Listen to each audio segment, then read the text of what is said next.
Hola amigos, ¿qué tal? Bienvenidos a una nueva edición de Solución Final. Si quieres comunicarte con nosotros, puedes hacerlo a través de los contactos que aparecen en pantalla. Te los voy a recordar en Instagram, @solución.final, correo electrónico lirioteraneme@hotmail.com.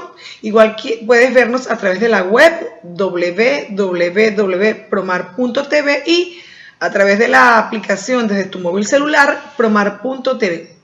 Igual quiero invitarte a que nos sigas en nuestro canal YouTube, en donde podrás ver todos los programas que hemos grabado hasta el día de hoy. Hoy, como todas las semanas, trataremos un tema interesante y educativo. Vamos a conversar acerca de las instituciones familiares en la legislación venezolana. Así que oigamos el caso de la semana. Hola, doctora Lirio. Desde que me separé de mi esposo hace 2 años, él no aporta nada para la manutención de nuestro hijo de 10 años de edad. Al principio me decía que no tenía trabajo y yo entendí, pero en la actualidad tiene buena posición económica y aún así sigue sin aportar nada económicamente para el niño y además nunca se interesa por visitarlo. Solo aparece esporádicamente. Quiero accionar legalmente, pero no sé cómo hacerlo. Por favor, necesito asesoría. Elena, gracias. Este caso lo trajimos a colación porque es muy común en los hogares venezolanos casos como el de Elena. Inicio mi conversación diciendo: el título 4 de la Ley Orgánica para la Protección de Niños y Adolescentes establece todo lo relacionado con las instituciones familiares en materia de familia, pues define la familia de origen como aquella la que está integrada por el padre y la madre, o por uno de ellos, ascendientes, descendientes o colaterales hasta el 4º grado de consanguinidad. Igualmente define la patria potestad como aquel conjunto de derechos y deberes que tienen los padres en relación a sus hijos menores de 18 años con el objeto del cuidado integral de ellos. Cuando hablamos de patria potestad, pues existen 3 atributos que son inherentes a ella. La primera, la responsabilidad de crianza, la obligación de manutención y el derecho de convivencia, entendiéndose como la responsabilidad de crianza, aquellos deberes y derechos que conjuntamente deben ejercer los padres de forma compartida y irrenunciable, pues eso conlleva la obligación de amarlos, de criarlos, de asistirlos materialmente, físicamente y moralmente. Y también comprende aquella capacidad de poder ejercer los correctivos sobre sus hijos, por supuesto respetando sus derechos y garantías y su integridad también como niños, que no se ejerza esa facultad que tienen los padres de reprender a los hijos de una forma violenta. Pero yo quiero aclarar este punto porque cuando se inició o entró en vigencia la Ley Orgánica para la Protección de Niños y Adolescentes, pues se le hizo una matriz de opinión a la ley, pues que los papás no podían reprender a sus hijos en caso de que cometieran errores. Pero sí, justamente esa es una de las facultades de la responsabilidad de crianza. Por supuesto, no puede ser de unos castigos exagerados a tal punto de que puede generar violencia en contra de ellos, pero si un padre está viendo que su hijo está actuando de forma incorrecta, la obligación del padre es, por supuesto, corregirlo.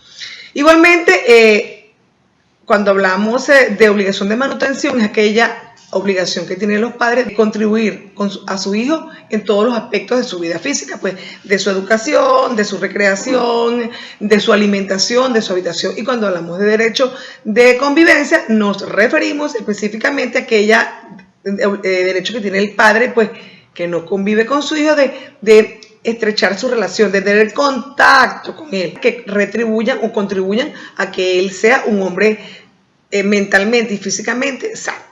De ese tema entonces vamos a conversar hoy. Para ello, a traer de invitada en la noche de hoy, vía online, a una profesional del derecho, especialista en materia de familia, con quien vamos a conversar este tema y vamos a buscar la solución final al caso de la semana. Así que no te apartes de la pantalla de Promar Televisión, que ya regresamos en Solución Final.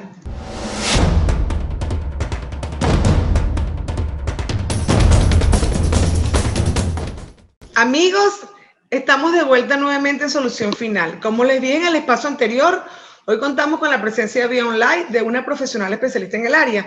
Se trata de la abogada Lisbeth Leal. Lisbeth es abogada, fue juez jubilada de primera instancia en materia de niños y adolescentes. Lisbeth también está diplomada en resolución de conflictos, cursó estudios avanzados en Derecho de Familia, estudios Derecho Constitucional, posgrado en Derecho Procesal Civil, especialista en materia de familia de niños y adolescentes.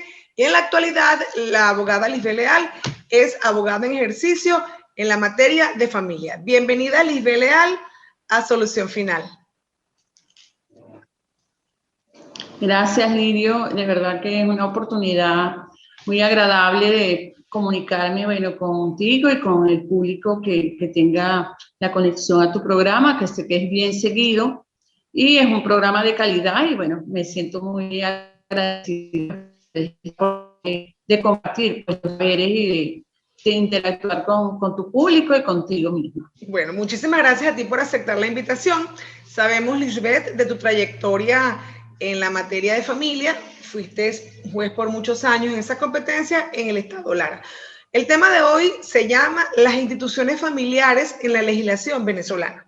Es decir, vamos a hablar hoy entonces de responsabilidad de crianza, vamos a hablar del derecho de convivencia, de la obligación de manutención de la patria potestad. Yo quisiera que iniciáramos en este momento la conversación contigo. ¿Cuáles son los elementos, qué es la patria potestad en el derecho de familia venezolano? La patria potestad, que muchas veces se confunde o que la gente tiene esa idea de que es como, bueno, un dominio, un poder que yo tengo sobre mi hijo, pero que la Constitución y las leyes, ¿verdad?, lo prevén como un deber derecho, porque se hace en función del derecho. Esa posibilidad, ese derecho que te da de intervenir en la vida de tus hijos, tanto el papá como la mamá, ¿verdad?, en igualdad de condiciones, pero para garantizar sus derechos, para realizar aquellas funciones, tanto las más importantes como las menos importantes, y que se dividen en tres renglones principales, que es la representación de ese niño, niña, adolescente, la administración de los bienes, ¿verdad?, y la posibilidad de el cumplimiento de los deberes, pues, o sea, yo represento, administro y cumplo con los deberes de mis hijos, pues, o sea, en cuanto a esa posibilidad o esa necesidad de que se cuente con el consentimiento para ciertos actos, va a depender de esa patria potestad. Ok. Las personas, ya explicaste muy bien lo que significa patria potestad, pero hay mucha confusión también en la colectividad. Cuando las parejas se separan, es muy común oír en el argot, no necesariamente abogados, del común denominador, que la gente dice, el papá perdió la patria potestad porque no colabora económicamente con los gastos de sus hijos. Te pregunto entonces, ¿cuáles son las causales de perder la patria potestad? Bueno, la ley es taxativa, ¿verdad? O sea, es muy precisa, digamos así, y determinante en cuanto son las causales de privación o de perder la patria potestad. Pero a razón, pues son un número de 10 causas, ¿verdad? Entre las más relevantes, ¿verdad?, está en atentar de una manera directa mediante la comisión de un hecho punible contra un hijo o una hija, ¿verdad? La situación de incumplir con los derechos, incitar a la prostitución, ¿verdad? O a la connivencia, que llama exponer algún riesgo de una manera grave a un hijo tuyo. También se puede privar de la patria potestad a aquellos padres o madres que tengan un consumo de alcohol o sustancias estupefacientes o psicotrópicas, o que estén sujetas a una dependencia grave, que también pongan en riesgo ese desarrollo, esa estabilidad física, mental o moral de tus hijos, pues. Entonces, hay muchas causas, ¿verdad? Como te dije, hay un renglón de 10 causas taxativa, exclusiva, cuando una persona también es condenada a presidio, también está privada de patria potestad, ¿verdad? Pero a razón, pues las más importantes son esas: haber cometido un hecho contra tu propio hijo, un hecho punible, faltado al incumplimiento en los deberes y derechos de ese niño o adolescente, niña o adolescente, haber realizado, como te digo, el consumo de sustancias estupefacientes que lo ponga en un grave riesgo, o cualquier otra forma también en que esa persona haya puesto en riesgo a ese hijo o esa hija. Okay. Entonces, pero se habla de unas causales de privación que se intentan directamente. Hay causales de exclusión o de suspensión, porque no necesariamente significa que van a estar para todo el tiempo, sino que a veces son por un tiempo determinado, pues. Entonces, se habla de causales de exclusión o de suspensión de la patria potestad, mientras que la privación, de no rehabilitarse en un tiempo después de sentenciado, porque tiene que llevarse un proceso que es ordinario, pues tiene que haber una sentencia que sí lo determine.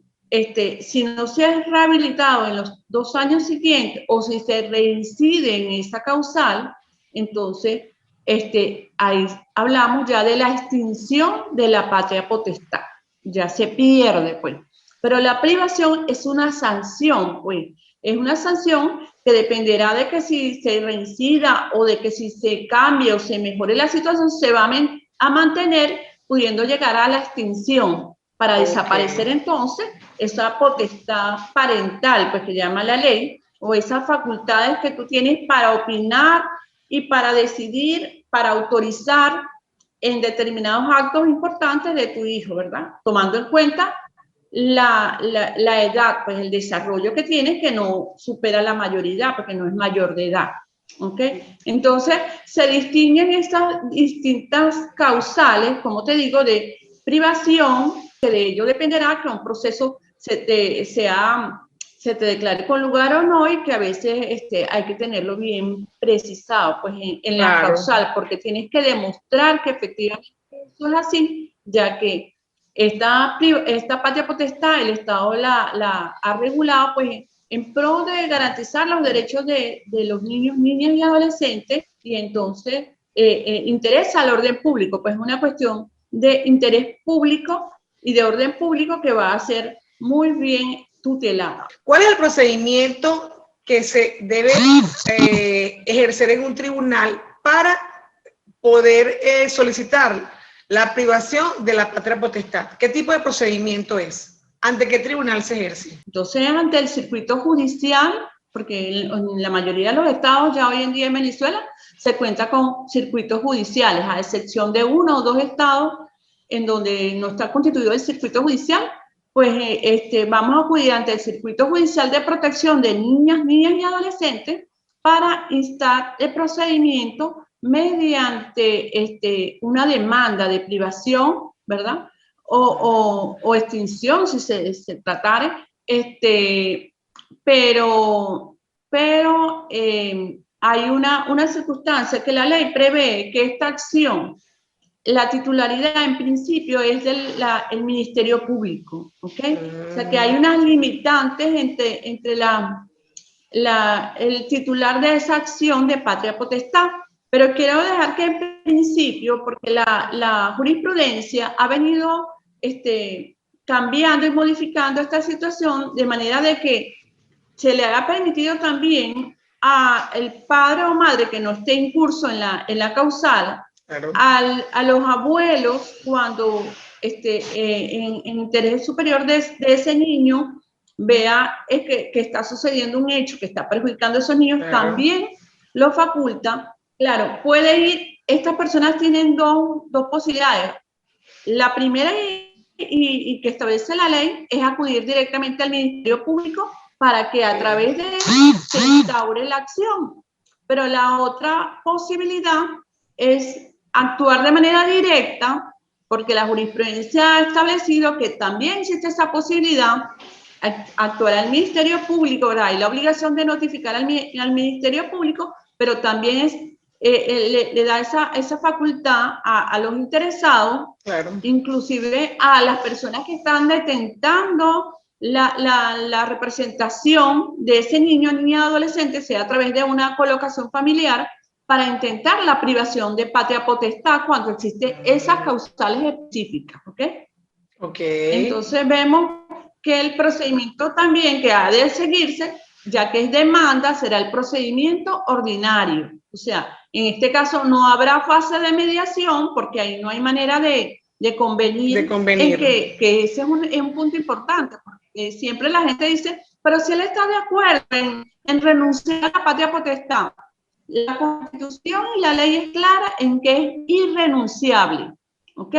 Solamente se puede privar o vamos a decir, descartar de la vida de una persona la patria potestad a través de un procedimiento que termine en una sentencia con lugar que prive, ¿verdad? O suspenda esa patria potestad. O sea, Lisbeth, que ningún padre puede ceder a favor de otro la patria potestad. O sea, no es que yo, o sea, es irrenunciable. Aunque yo quiera como padre renunciar, la ley me la prohíbe. Totalmente. Eso es, es prohibido en la ley, pues, contrario a derecho, pues llama uno, ¿verdad? Es prohibido en la ley de manera de que aun cuando sea un padre irresponsable, sea un padre, vamos a decir, inexistente en la vida de ese niño o adolescente, va a ser, no es posible ceder la patria potestad. No es posible ceder esa facultad porque eso se ha hecho en interés de esos niños, niñas y adolescentes para velar por sus derechos. Claro. Entonces, no es de manera, no puede ser negociada o puede ser, no queda al arbitrio de las partes pues llegar a un acuerdo de que si la ejerzo o no la ejerzo. No existe esa posibilidad. Ok, entonces es un procedimiento que se insta ante una... Que siempre, no, pero es que si él está de acuerdo, pero es que si él viene y firma, no, esa persona podrá darse por notificado en el proceso, pero, o sea, ir al proceso y decir, bueno, realmente será una especie de confesión, porque prácticamente no hay un delito, pero sí es un incumplimiento a sus deberes, ¿verdad? Entonces, claro, será una especie de admisión, de confesión, de que diga, no, yo realmente no he estado allí, o sencillamente, en el mejor de los casos, pues, sencillamente no acudirá al proceso, claro, se entenderá que su claro, apatía o su no allí al proceso, pues, sin embargo, no es suficiente porque tendrá la parte también que demostrar que esos hechos son ciertos, pues, claro, de manera porque el Estado está interesado en que eso se demuestre plenamente, pues. Claro, no, pero entendemos, sí, claro, quedó muy claro que aunque el padre que incurre en la causal acepte su responsabilidad, no es motivo para que un tribunal la decrete, pero me parece muy bien porque entonces eso se prestaría también a algunas situaciones irregulares. Ok, vamos, tenemos que hacer el primer corte en solución final. Amigos, recuerdo que hoy conversamos con la abogada Lisbeth Leal acerca de las instituciones familiares en la legislación venezolana. No te apartes de la pantalla de Promar Televisión, que ya regresamos.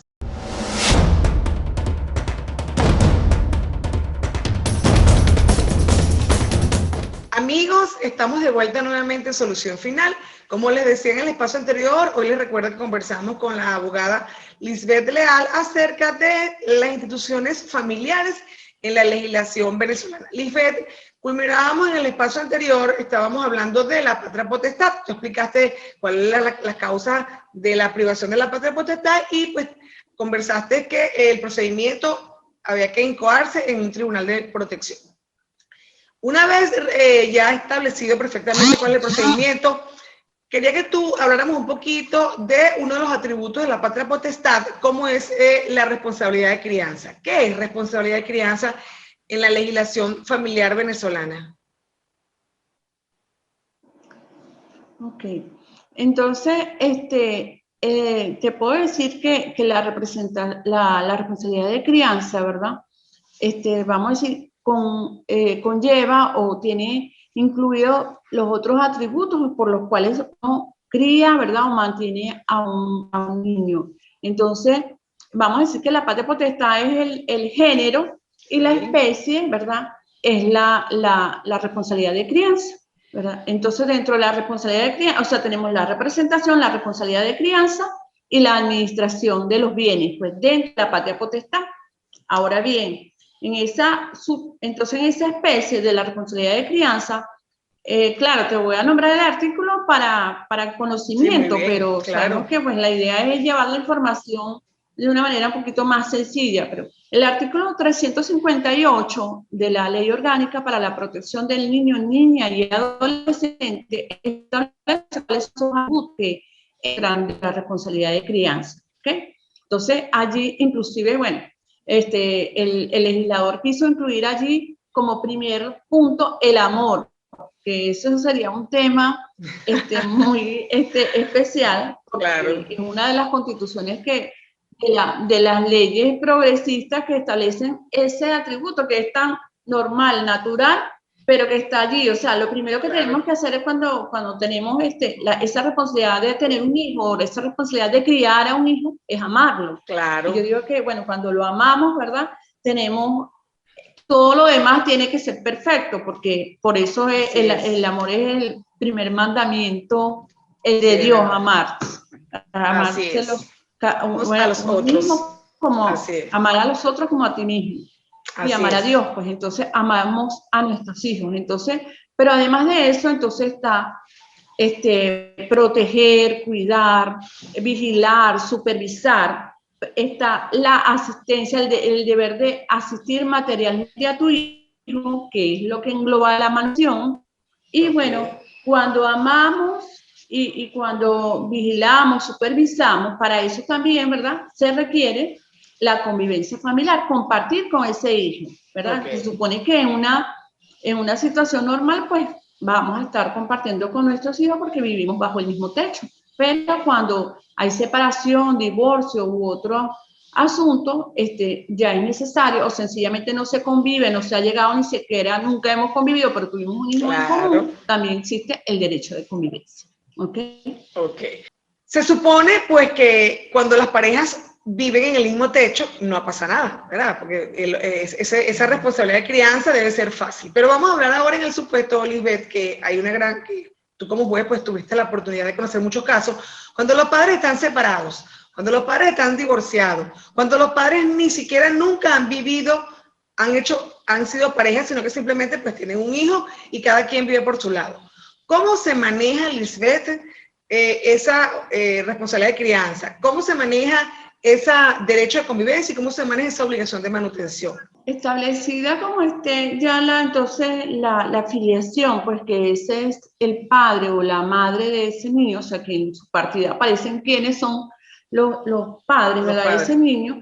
Esas personas, como ya hablamos, tenían la patria potestad, ¿verdad? Tienen la representación de ese niño, pero también en esos deberes, ¿verdad? Tiene el derecho de asistirlo materialmente, de mantener, pues de cumplir con lo que es la obligación de manutención para la alimentación, para lo que conlleva la vivienda, los alimentos, la educación, los aspectos de salud o medicina, la recreación y hasta el deporte. Todo lo que necesite debe ser suministrado o aportado tanto por el padre como la madre, ¿verdad? Se dice que es en la medida de sus posibilidades, de sus ingresos, porque también allí a la gente dice, no, que es por mitad, tú tienes que aportarle la mitad. Eso hay que aclararlo porque muchas veces alguno de ellos dos va a tener mayores ingresos. Claro. A veces hablamos que, bueno, por ser una sociedad o una cultura donde el hombre ha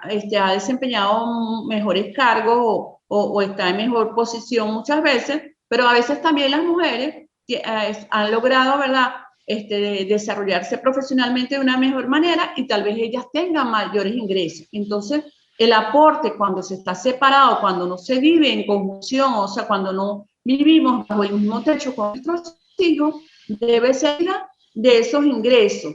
Bueno, también hay otras determinaciones, porque la idea es suplirle las necesidades a su hijo, o a su hija, o sea, que cuente con todas los requerimientos. Hoy en día, pues sabemos que es un tema difícil porque todas las cosas están muy costosas, Claro. ¿verdad? Hasta, como uno muchas veces dice, o sea, ya la alimentación es un tema que conlleva mucha erogación, mucho dinero, ¿verdad? Imagínate entonces cumplir con todas esas necesidades, pero bueno, que es la responsabilidad que adquirimos cuando tenemos un hijo. Claro, Entonces, claro que sí. tenemos que llevarlo ahí al extremo, pues de cumplir con todo y más de lo que pudimos. ¿Okay? Claro, ok. Entonces, bueno, para eso la ley establece parámetros que también están en la ley. El artículo 369 establece esos parámetros en los cuales en un proceso judicial, o sea, porque acordémonos que en materia de familia, digamos así, se le da prevalencia a los acuerdos que hayan entre padre y madre, ¿verdad? O sea, que en principio nosotros como una sociedad inteligente y de valores de concordia, de solidaridad y familiares, debemos ponernos de acuerdo en cómo es que vamos a llevar esa crianza sin necesidad de llevarlo a un tribunal. Claro. Ese tema ha sido recurrente, ¿verdad? En el sentido de que hay que evitar la judicialización de estas causas, porque en principio, que es algo natural, si tuviste un hijo, tienes que mantenerlo. Claro. Entonces, ¿por qué tienes que ir necesariamente a un tribunal si puedes ponerte de acuerdo y es tu deber y sabes que es así, de mantener a tu hijo? Tú debes mantenerle a tu hijo el estatus, o sea, que tú de acuerdo a tu vida, o a como estaba antes, si estabas viviendo con él, o el mejor estatus, pues la mejor situación, porque al final son nuestros, y bueno, ¿y quién sino tú, que eres el primer llamado obligado a darle ese desarrollo integral, ese desarrollo adecuado, va a tener que ser llamado por otra persona? Eso debería ser motivo hasta de pena, pues, o sea, no de pena delictual, sino a mí, es como una cosa que no se corresponde con una persona responsable, pues. Ahora, por supuesto que hay otros motivos que conllevan cosas se hagan judicialmente, pues el no ponerse de acuerdo. O sea, otros organismos ante los cuales se puede celebrar un acuerdo de manutención sin necesidad de llegar al tribunal. Al tribunal deben llegar aquellas causas que son imposibles de solucionar fuera del tribunal. ¿Okay?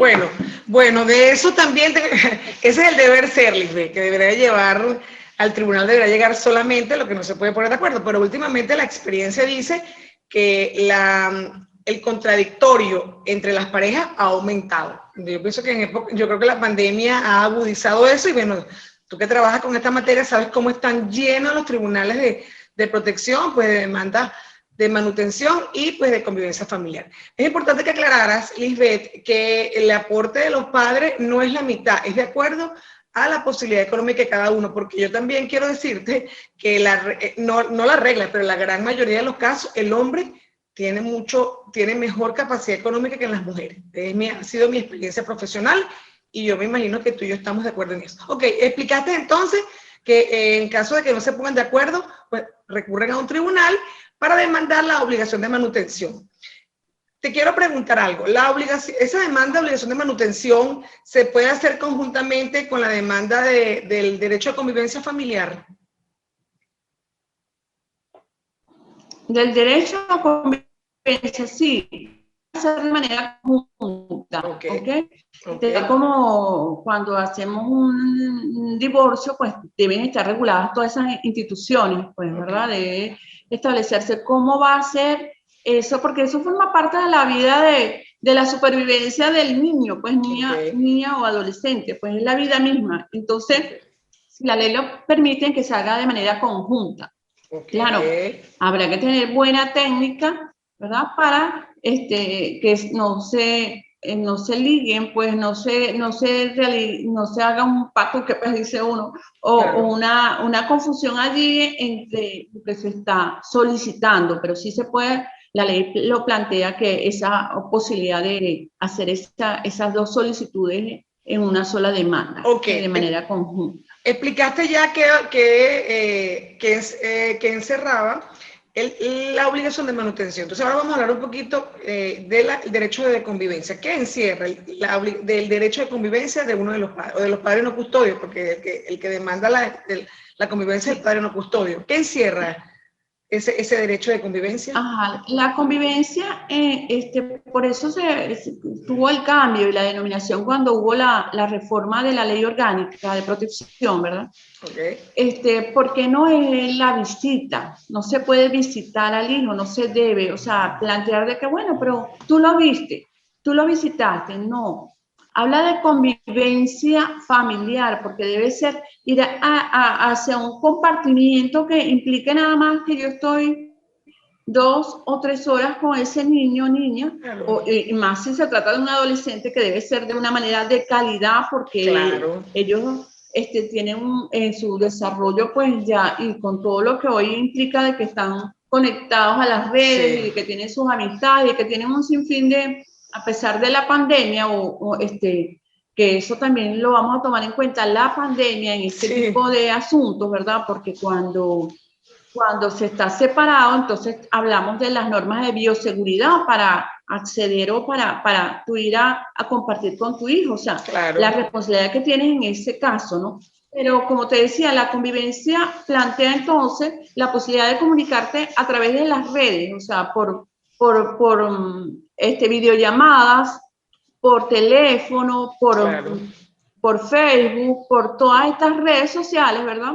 Y implica cualquier medio de comunicación, ¿okay? No solo lo presencial, pues claro. Máxime, que bueno, fíjate cómo estamos nosotros hoy aquí, claro. ¿verdad? En esta entrevista de manera virtual, sí. Pues también esa convivencia familiar conlleva también esta parte virtual. Claro. Ahora, por supuesto, lo que se le da prevalencia al contacto directo, porque a tener ese trato de manera directa, pero entonces en esa convivencia, entonces debemos plantear la posibilidad de pernocta, la posibilidad okay. de que ese hijo vaya a compartir un fin de semana con ese papá o esa mamá, lo de las vacaciones escolares, okay. Se colocan las fechas donde haya asuetos, ¿verdad? Asueto de Carnaval, Semana Santa, los que se dan aquí en el país, pues, okay. Pero si el hijo tiene tiempo libre, pues puede compartir con ese padre o madre, ese progenitor con el que no convive,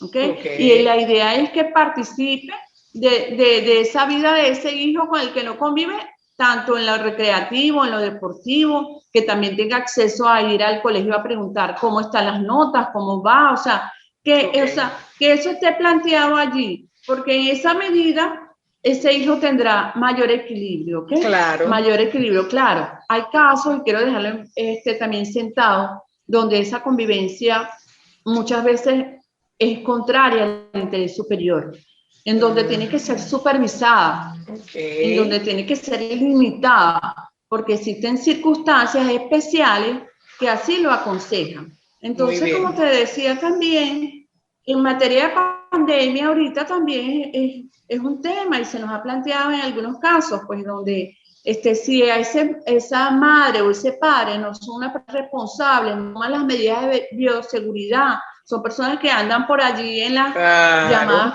corona parties o reunidos sin un sin mascarilla. Claro. Andan, ¿verdad? Entonces, como tú, como madre o como padre, si fuera el caso, porque no vamos a hacerlo sin distinción de sexo, ¿verdad? De género, claro. Vas a dejar tan tranquilamente que esa persona que tú estás viendo, que es vista en la calle sin tomarse las presiones, venga a contagiar, a traer esa enfermedad, ¿verdad? A tu hogar. Tenemos que hacer en este momento otra pausa en Solución Final. Les recuerdo que hoy conversábamos con la abogada Lisbeth Leal acerca de las instituciones familiares en la legislación venezolana. No te apartes de la pantalla de Promar Televisión, que ya regresamos.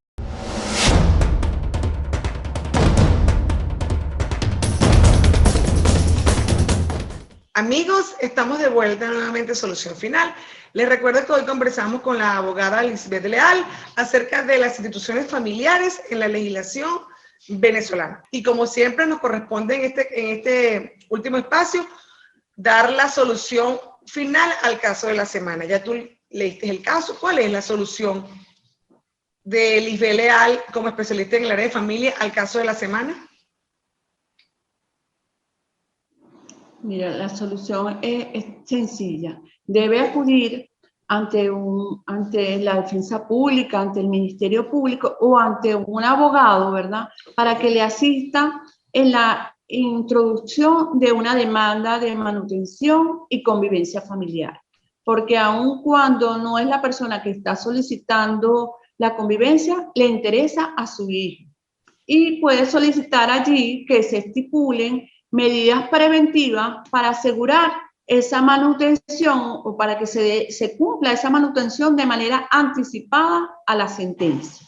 Es un deber que tiene esa madre de instaurar esa demanda, que no es no es facultativo, en el sentido de que no puede, de que sí o no, debe hacerlo, porque no hacerlo implica una omisión a sus deberes. No reclamar su derecho es una omisión de sus deberes.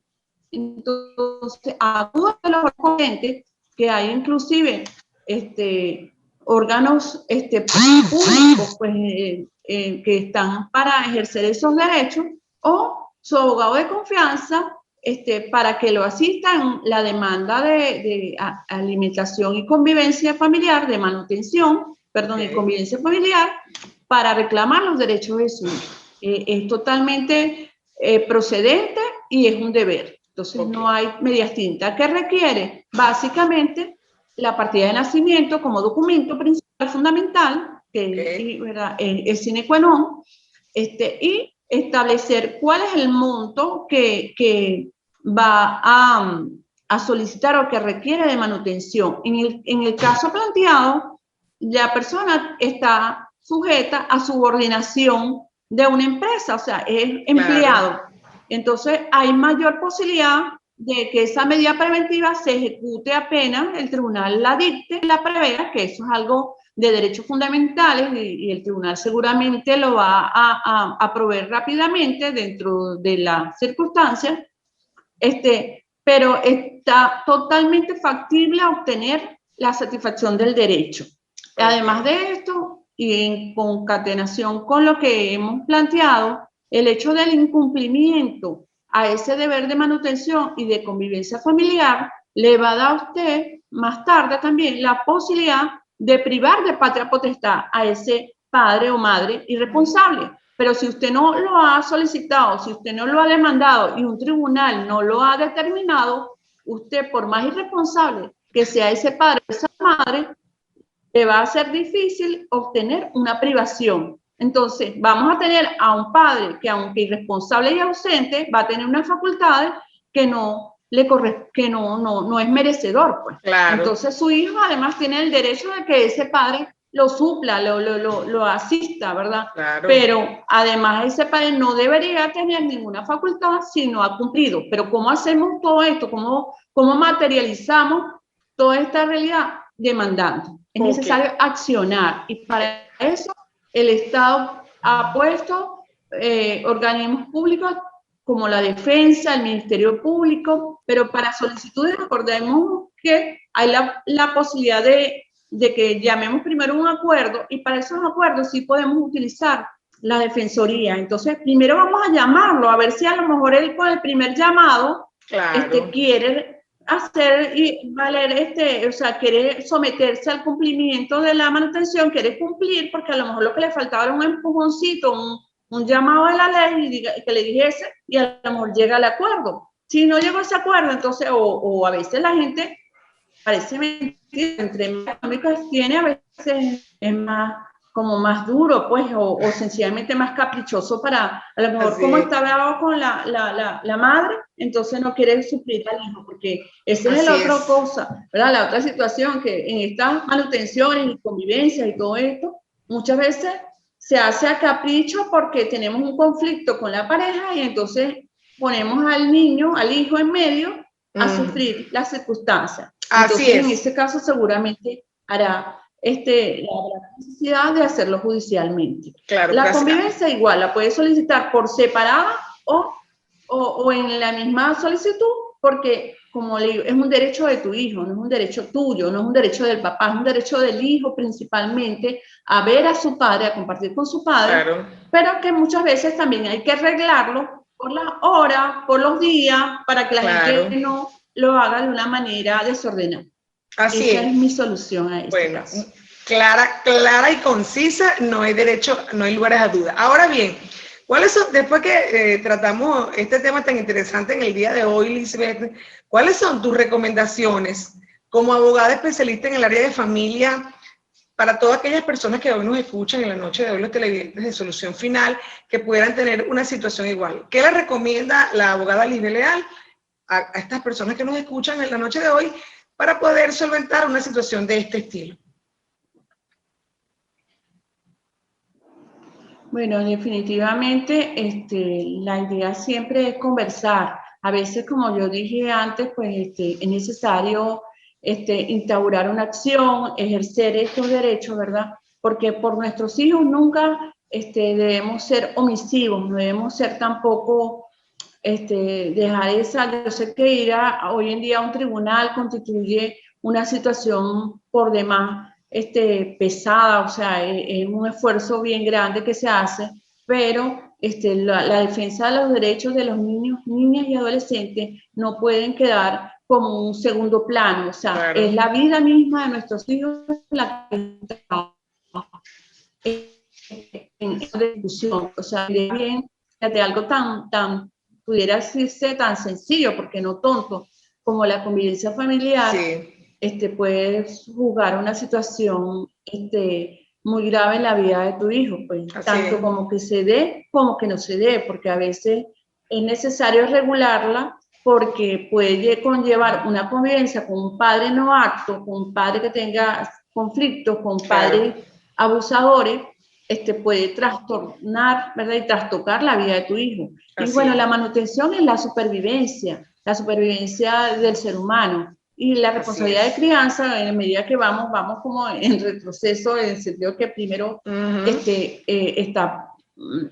está la vida misma de nuestros niños, está el todo, pues la necesidad de educación, la necesidad de corregirlos, por lo que yo creo que es un tema que bien merece la pena tomarse todo el tiempo del derecho cuando tengamos dudas o cuando, como esa intuición de madre o padre, sabemos que no se están llevando las cosas por el correcto camino, cuando exista la necesidad de abordar esos problemas que se presentan en esta responsabilidad de crianza, que como yo digo, no hay manual para ello. Yo estoy lisbethleal.925 en Instagram, ¿verdad? lisbethleal.925 en Instagram. Estoy en lisbethleal1704 @hotmail, es mi correo, ¿verdad? Y bueno, esas son las redes, porque el otro es el WhatsApp. Bueno, gracias Lisbeth por habernos acompañado la noche de hoy. Pues fuiste clara y muy didacta en explicar el procedimiento a seguir en caso de que pues, una madre o un padre quiera recurrir a un tribunal para hacer efectivo su derecho. Yo agregaría que más allá de ese derecho pues, que tiene un padre o una madre de poder recurrir a un tribunal, yo instaría a los padres a conciliar, a convenir de una forma madura, de una forma educada, sentarse a conversar esos temas, porque así como una pareja pues decide traer un hijo al mundo de forma responsable, eso forma parte de la responsabilidad una vez que el hijo ha nacido y esas parejas dejan de vivir juntos en el mismo techo, pues deben sentarse a hablar acerca de cómo cumplir con sus derechos. También en muchísimas ocasiones, pues en mi profesional lo veo, más allá de problemas de que eso se lleve a un tribunal, eso obedece a problemas de entendimiento entre los padres. Entonces es hora de apartar retaliaciones, odios, venganza entre los padres y entonces abocarse a que en la medida que los padres lleven, por supuesto, buenas relaciones, en esa medida formaremos mujeres y hombres sanos, mental y físicamente.